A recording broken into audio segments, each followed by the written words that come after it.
Welcome to the High Level Podcast. Kevin Acee, Padres beat writer for the Union-Tribune. Ryan Finley, sports editor of the Union-Tribune. Padres, Rockies. Padres on another little bit of a winning streak, just coming off sweeping the Pirates. What are there, 40 games left in the season? Ryan, where would you like to start? I'd like to start with the season sweep of the Pirates. It's hard to beat a team every time you play them.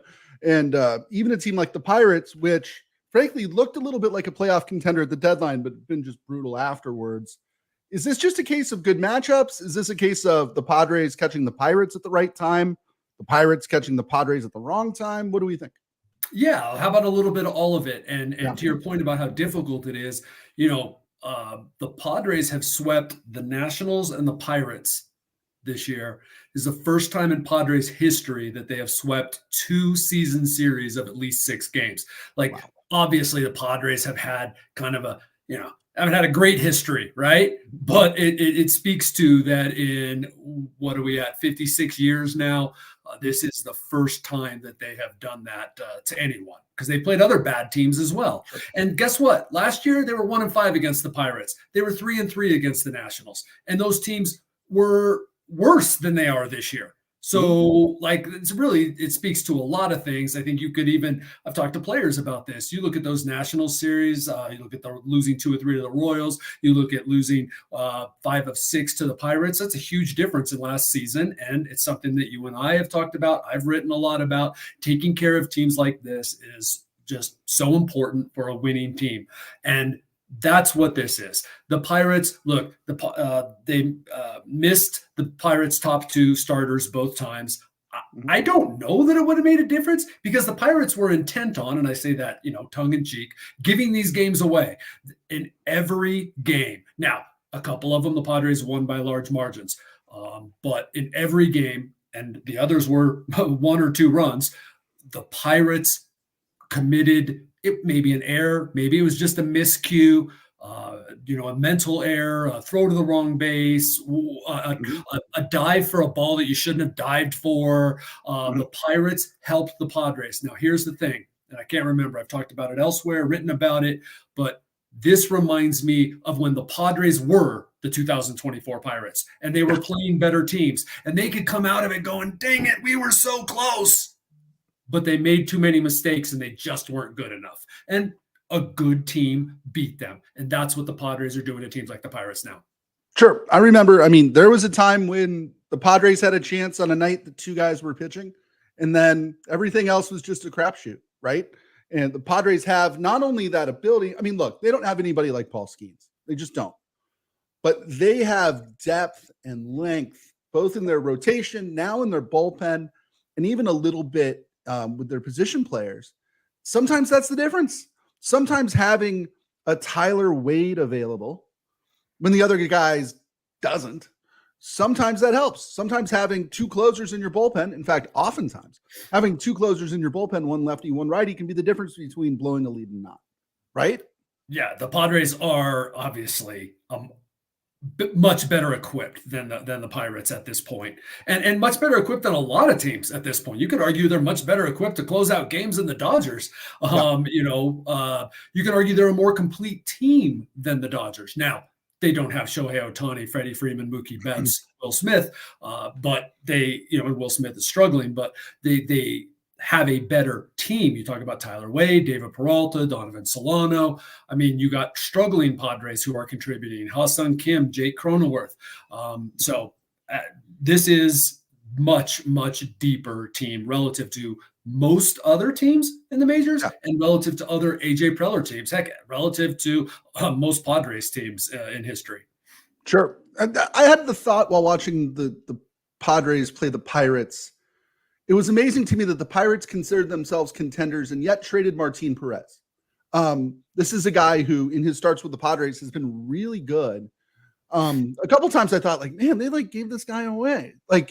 Was that just a salary dump? We're looking at his numbers here. He's 1-0, 21 strikeouts, 3 walks, ERA under 2 and 18 and a third innings as a Padre. That's pretty good stuff. Let's be clear that I don't think the Pirates consider themselves contenders. Now, the players did, manager did, coaching staff, fans, the people trying to build that team and thinking about the young pitching that they have, the young players that they have, and as you mentioned, the salary, Martin Perez, they did not consider this themselves. This is a little bit like how Padres players were upset in 2019 that Franmil Reyes was traded and that they didn't do anything to add players. AJ Preller, his staff, Ron Fowler, Peter Seidler, they did not consider themselves contenders that year, and in my opinion, rightfully so. You could argue that the Pirates, had they kept Martin Perez and had he, and he had started some, I wrote about this the other day in the newsletter, he had started some adjustments. I'll get to some mechanical adjustments in a few days when I write about him, but pitch usage as well, that if he were going to be this guy for them, and they were going to be healthy and Skeens was going to continue out the rest of the season, which we still don't know, right? Rookie of the year race might be a default if Jackson Merrill keeps playing like he is and Paul Skeens is shut down because he's a rookie pitcher. I mean, but you just know, you can just tell by how they treated the trade deadline that they were like, okay, we'll get Isaiah Kiner-Falefa and Brian De La Cruz, but not really contenders.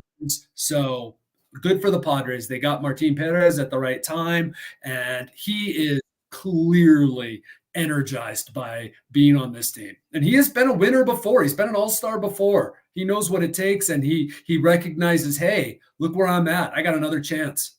Right. He was an all-star 2 years ago. I mean, he wasn't an all-star in 2006. This is a guy who he was somebody, for lack of a better phrase. He's a guy. And, I think when they traded for him, Kevin, you and I talked, this guy's job was to get them innings, was to bridge, to get to the point where Musgrove's back and Darvish is back and kind of fill. Musgrove's back and looking good. There was some, I would gauge it as optimistic news about you, Darvish, the other day. I mean, these pieces could be falling into place here. Yeah, I don't know that it was optimistic news. It was, hey, he's working out.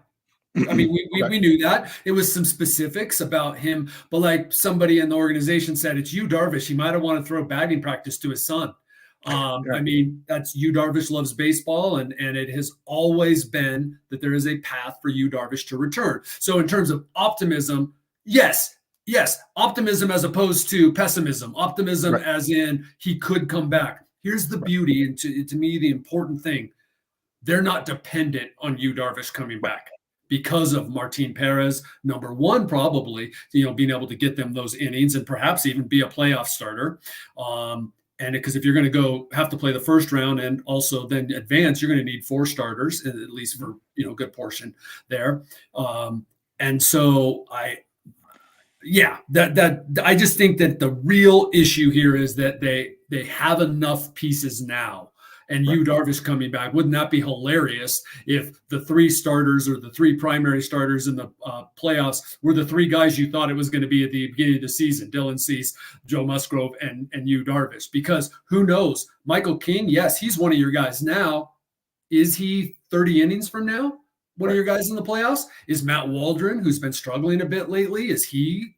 I mean, so I just think it's really cool that they have, for them, that they have all these options, without a doubt. I thought it was interesting. I don't know if you remember a game against the Dodgers, and it was one of those many moments where you could look back on, you go, man, these guys were just up against it. They weren't going to make it. I forget how many runs it was. I think it was like 6 runs the Padres scored. Rich Hill was starting. I remember that. Yes. And Rich Hill, who they got from the Pirates with a 5-something ERA, who was here to fill some innings, gave up that lead in the next inning. And Martin Perez got a huge lead the other day and threw 5 shutout innings before giving up a solo homer in the 6th. Well, we talked about it on trade deadline day, or on our trade deadline special, Kevin. We needed this guy to be what the Padres thought they were getting out of Rich Hill last year. And he's been that and more. Also, and now I'd like to look ahead and think and talk a little bit about the playoffs here in this next segment of our show.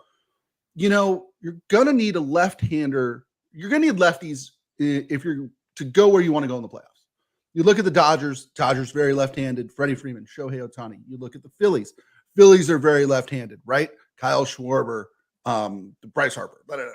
Like, having that extra arm in Martin Perez, even if he's not in your rotation, man, I could see him coming in the 5th or the 6th. I could see him coming in to get a difficult guy out. The Padres are left-handed enough in the bullpen, but having that extra guy who could, and Michael King too, as a righty, having somebody who could go down there and help you in a long relief role in a game, I think is invaluable.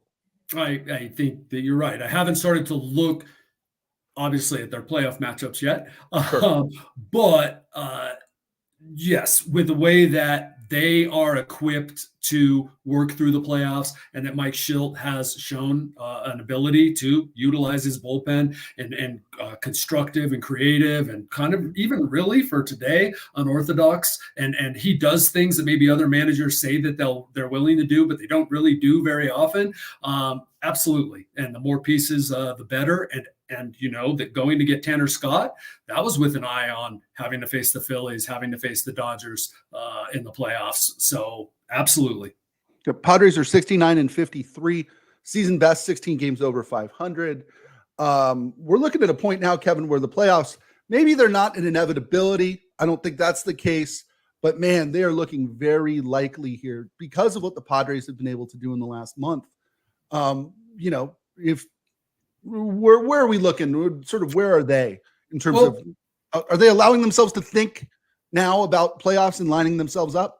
Well, yeah, that absolutely. Though that's the job of Mike Shildt, Ruben Niebla, and the front office, and that the players. I just want to make clear, and you're not saying this, but the players, I mean, have done just a magnificent job of making it about that day's pitcher, that guy, that team they're playing, which sounds easy enough, but man, it can be hard to do. And they have just done a really good job of that. But absolutely, look, if the Padres and Diamondbacks are going to keep going like this, they're going to have like 120 wins. No, they would. What would they be? About 104 wins apiece is where they would finish up. But they're not. The Diamondbacks and the Padres are not going to continue to win 9 out of 10 games. Right? Is it 89? Is it 90? Well, to get to 89 wins, which would be remarkable if 89 wins was like the last wild card spot. That would be better than either of the first 2 years of this 16 field. The Padres need to go 20-20. Now, I don't see where that's not likely at this point. Right. The way that they're, not only the way they're playing, and I don't necessarily even mean the record, I just mean the way they're consistently playing. Look, they could have played this well and one less Jackson Merrill homer, or, one less big hit by David Peralta or Luis Ariz, who's been starting to get some, key singles, doubles.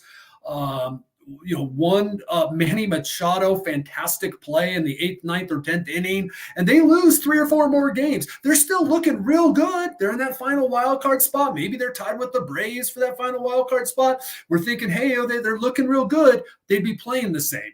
They've gotten some really good luck, okay? And stepped up big in big moments, but also gotten fortunate. And so have the Diamondbacks, for goodness sake. Like the other day, like Jock Peterson got a little league homer. I mean, like, they're getting all these walk-offs too.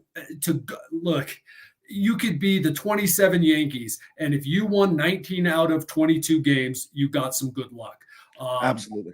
So, yes, that was a way for me to get a whole bunch of little topics into your question. Of course, they are thinking about maybe not lining up yet, because they do have a lot of wins to go to get there, but they're absolutely thinking about what do they look like, and what is this scenario, and then what is this scenario, what is the C scenario, and how will we handle that to make sure that we are peaking going into the playoffs. I mean, I haven't talked to anybody about this. They know who they play in the final week of the season. Dodgers, Diamondbacks. Absolutely, you want to get that bye, win the division, but are you going to chase it if you're 3 games back with 6 to go and try to burn people out, and then you're not set up for that, what is probably going to end up being a wild card series? No, you're probably not. Have they started to brainstorm that? Yes, it's why AJ Preller, is like a lion who sleeps like 4 hours a day. Or I'm sorry, he's the opposite of a lion. A lion sleeps 20 hours a day, but he's the opposite of that. But they get the same thing done. I tried, Ryan, it didn't work. I tried. But yes, they are game planning. Sure. And again, the 3-game series with the Rockies starting tonight. After that, the road gets a little bit rougher, right? You've got 3 against Minnesota, 3 against the Mets. The Mets think they're a playoff team. Go to St. Louis for 4. Then you play the Rays in Tampa for 3. Then you play Detroit. You get a weird off day, September 2nd or September 3rd. So you play 1 game at Detroit, then you get an off day. Then it's 2 more against Detroit at home, 3 against the Giants at home. I think we're starting to see some separation. I think the Giants are pretenders, but this isn't Pirates, Marlins, Pirates, right. Rockies, right? We can talk about each one of those series. Won't get too deep into them. I think the Twins are probably overrated playing the division that they play in. I think that the Mets, the Cardinals, those are those classic. You mentioned it a couple weeks ago. I think in relation to the Pirates, who at the time were a few games over 500. Those are where you can ruin those team seasons. You can separate yourself from the Mets and the Cardinals, who are on the outside looking in right now, or the Cardinals and Mets can get themselves right back there close to you. So, these are really super important. Look, didn't the Tigers just sweep the Mariners? The Tigers are those Padres teams of, some of those plucky Andy Green Padres teams that could have a decent September. That's who the Tigers are right now, with some young players that are dangerous. We saw when they played the Marlins and Jake Berger, kept hurting them. That's what they like when they play the Rockies this week. There are guys in every lineup that can hurt you. So it is that kind of time of season where it's kind of fun actually to look at that and go, all right, so where could the Rockies beat the Padres? Where could, I don't think very many places, by the way. But where can the Tigers beat the Padres? Are the Giants a contender? And so it'll be fun, these final series. This is what I think is really cool about having the extra playoff spot, is that more teams get to talk about this. Right. More teams think that they're contenders. Whether they are or not, we shall see. Sometimes teams slip into the playoffs as a wildcard team and get hot and make the World Series and eliminate the Dodgers. These things happen. 3-game series starting tonight. Matt Waldron versus, for some reason, he's still a Rocky, Cal Quantrill. Tonight. Quantrill's been really good. Former Padre, 7-8, 4.56 ERA. He has done really well against the Padres in his career. He has a 2.7 ERA in 4 career starts against the Padres, who again made him their top pick in the 2016 draft out of Stanford. Was designated for assignment by the Guardians last offseason. Rockies scooped him up. They have not extended him, but they have not traded him, because that's what the Rockies do. That is what the Rockies do. Saturday, we've got Dylan Cease at Kyle Freeland. Kyle Freeland's one of those guys who maybe with the past Padre team, you'd sort of circle him and go, soft tossing lefty, right? He's done well recently. Hasn't faced them this year, but did well against them last year. I mean, like really well. Right. He had a 2.65 ERA against them in 3 starts a year ago. Remember last year when they couldn't hit left-handers? Remember this year when they couldn't? Yes. It seems like a long time ago, doesn't it? And then Sunday, we've got Musgrove versus Bradley Blaylock. Try saying that name 3 times fast. 23-year-old rookie was traded from the Brewers to the Rockies earlier this year. I'll be honest, Kevin, I don't know a whole lot about old Bradley Blaylock. Well, you'd have to have been following in the minors or watching a game June 20th at Petco Park when he made his major league debut in relief for the Brewers against the Padres. This will be his 2nd start. So you and virtually everybody else doesn't know very much about Bradley Blaylock. Sure. Can we talk about Brenton Doyle for a minute? Now I'm going to test your knowledge here. When they're playing teams like the Rockies, we were talking about Jake Berger a minute ago, right? When they're playing the Marlins, Jake Berger's the guy who, like, if the kids are in the room, I go like, hey, look, this is like their one good guy, right? Every time the Padres play the Rockies, I see Brenton Doyle do something amazing. Robbing home runs. I mean, just a good center fielder on a team that really doesn't have, their good players are all old or hurt. To me, he strikes me as somebody who could be a guy for them going forward. Yeah. I mean, you look at their lineup: Ryan McMahon, Brenton Doyle, Ezekiel Tovar. They're dangerous guys that if you give them pitches, they're in the major leagues and they will hit them. And that's what these guys mean when they say there's major league players over there. Well, right. They don't mean that it's Freddie Freeman over there, right? Whose hot zone is everywhere in the strike zone, basically, just shades of red.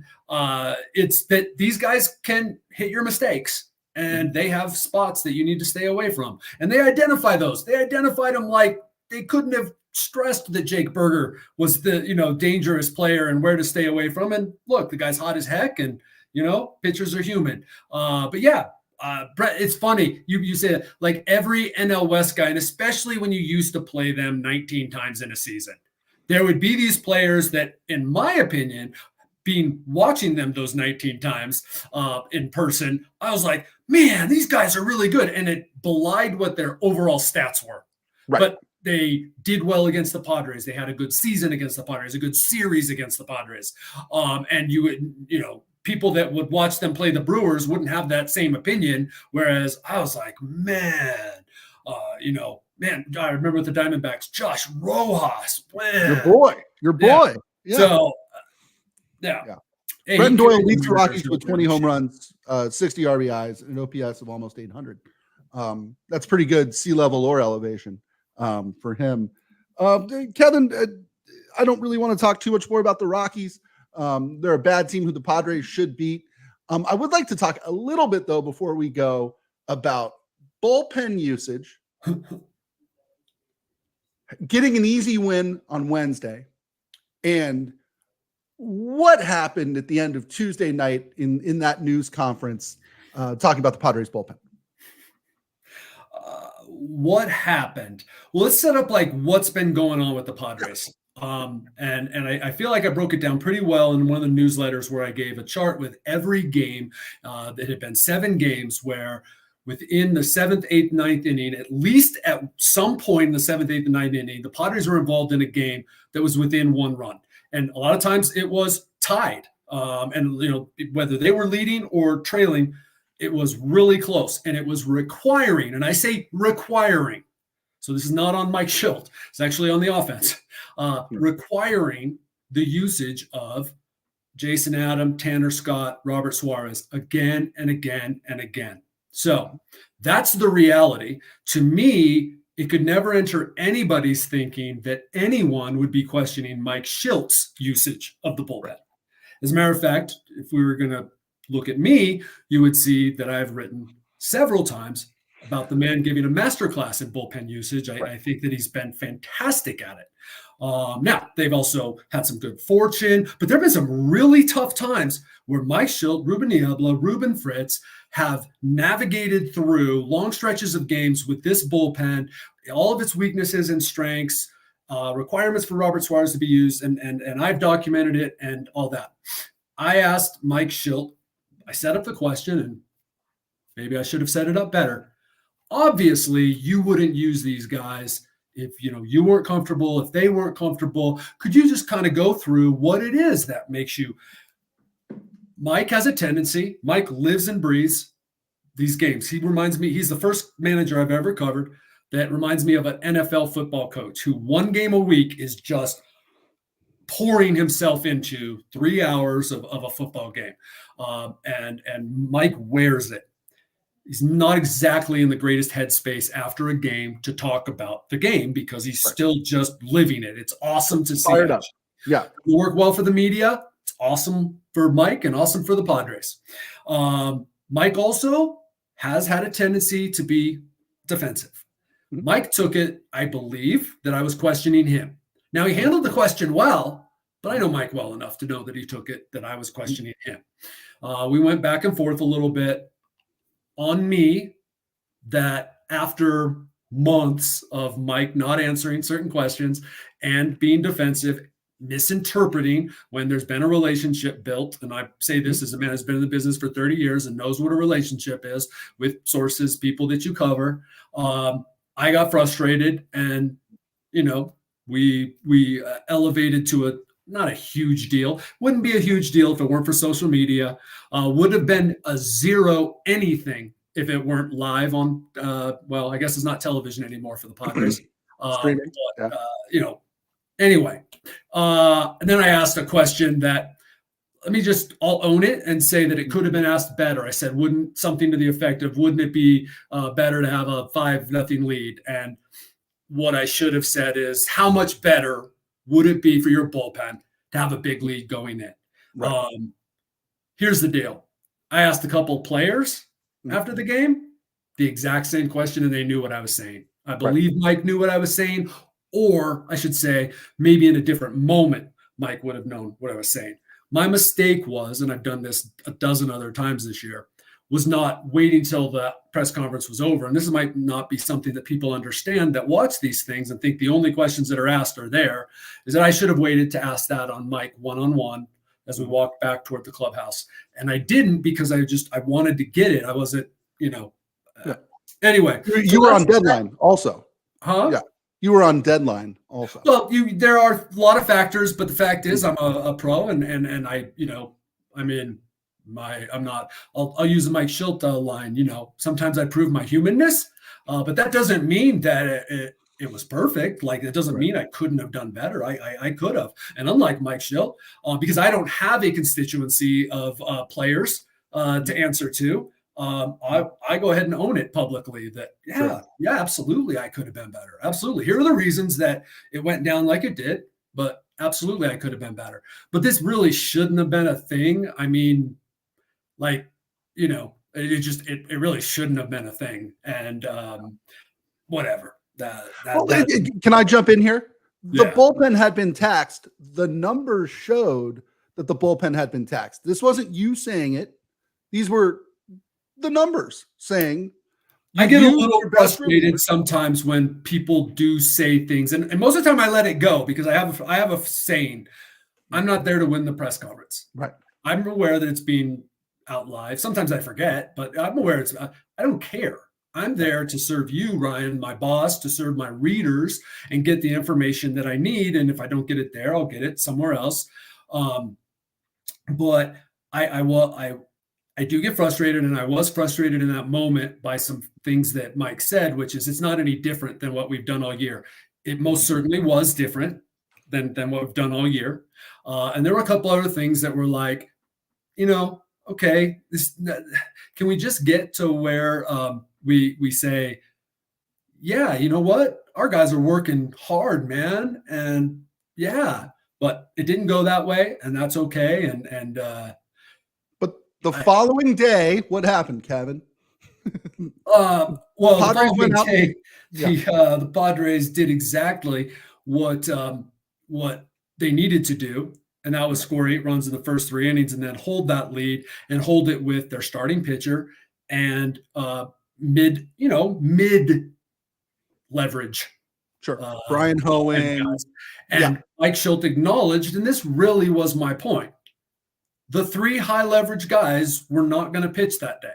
Right. And that really was the point of anyone who kind of pays attention and maybe reads along and knows the history of how these things go in a season, was that, what that meant? That if Scott, Suarez, and Adam were not available that day, if they were in a 1-run game again, that it was going to be up to Jeremiah Estrada, Yuki Matsui, Adrian Morejon to close out that game, which obviously they're capable of doing. They've done before, but that's not who is supposed to be doing it for the Padres. And so that's really where we were at. To me, that, again, just, last thing is where I started. I don't know how anyone would think I was questioning Mike Schilt. Right. A, he's not the guy not scoring runs. He's trying to win games. B, I started my first question by saying, obviously you wouldn't do this if you didn't know what you were doing, basically. So there we are, and it's all good. Also, these things happen over the course of a season, right? You see these guys every day and have seen them practically every day since Valentine's Day, right? over the course of a season, there's going to be a testy exchange and a press scrum. If there wasn't, I'd think something was wrong, right? The other thing is, and this is not like at all like, this is just me kind of explaining, because it's something, if people don't normally listen, sometimes we do try to explain things here that you don't explain in a story or whatever. And a little bit of journalism 101 is like, in response to the idea that the media shouldn't be questioning the team when they're on such a hot streak. Well, is this a playoff team? Because the media's job is to take a 30,000-foot view and be sober in its analysis, and to find out what's going on with the team and not be caught flat-footed when, oh, wait a minute, what happened? Somebody got hurt, or somebody, was overused, or, hey, well, wait a minute, why is Jeremiah Starter pitching today? I would be grossly incompetent if I didn't ask some of these questions and also be aware of what was going on. So that's just my job. Sure. And your obligation is to our readers, which, again, I think the people who are listening are probably also reading. And that's sort of, the number one rule of journalism is the people who we answer to are our readers. And I don't know, in watching it, like you said initially, I think if it wasn't televised and if there wasn't social media, nothing would have been made of it, because it was kind of an obvious thing. We've talked about it on this podcast for 2 weeks. Not every game can be game 7 of the World Series. You need an easy one every once in a while because you've got a bullpen that you're trying to protect. Or and let's put it back. Let's say the next day, Wednesday, had been another one of those one-run games. Right. What would Mike Shilt's answers have been when those three guys weren't available? Well, he would have explained how they've been pitching so much. Right. That doesn't make anyone wrong. That means that's about addressing reality. That's all. That's all. But I think sometimes, again, social media it's not just social media. Social media has indoctrinated us into all having, we're all living in talk radio, basically. We all have to have instant takes, and somebody has to be right and somebody has to be wrong. And the reality is, no, they don't. It just happened that way. And so that was one of those instances where I think blame was assigned or something like that. It's like, no, there's not really any blame. It's just, hey, how about, what I'd really like to do today? I'd like to explain to the reader why it is that Mike Shildt is cool with this. And look, let's not forget that I've heard a lot of sports and a lot of managers and all that. And I can't think of another one where that exchange would have gone like that. And most of them would have known what it was that I was getting at. As for Mike and I's relationship, I don't think people have been paying attention if they think that it's bad. You don't get along. Right. Yeah. No. Yeah. You went to North Carolina. You wrote the longest story we've ever run in the UT sports section on Mike Shildt. There is a trust there, and there is a. Not to mention, I've known him he trusted me to do that. I've known him for a while now. We talk a lot. Yeah. What was in 90 seconds or less, Kevin, what was the worst you ever got into it with? And I'm guessing it would be a football coach, right? If you're only going coaches, I haven't really gotten into them. And I'm not going to make comparisons there, because I have thought back over the last couple of days as a part of my self-assessment of how could I be better in this situation. I have thought back to some coaches and things that I've interactions. Generally, whether it's because they're aware that they're being watched or by the way, I'll stand by my record of being fair. It's probably one of the things that bothers me the most. I'm known far and wide by people that I've covered 99-1 as being one of the most fair journalists that they've ever come across. So when people talk about me in any other light, I can't help. I'm sorry. I don't care if you have one follower on social media. I can't help it. That hits me in the heart. So I'd like to think that has a big part of it. We've talked about probably Mike McCoy, who is the head coach of the Chargers, and it was in his first year, and really, pushed back both on me and Michael Gelkin quite a bit. I was a columnist, and he pushed back a lot. Well, you know what happened in the end? Over drinks, Mike McCoy, I don't want to mischaracterize it. I wouldn't maybe say outright apologized, but explained some things and took some things back. And, we all live and we all learn. But yeah, the guys, look, I also have to remember this. And I remember this when players get, because I've gotten into some things with some players.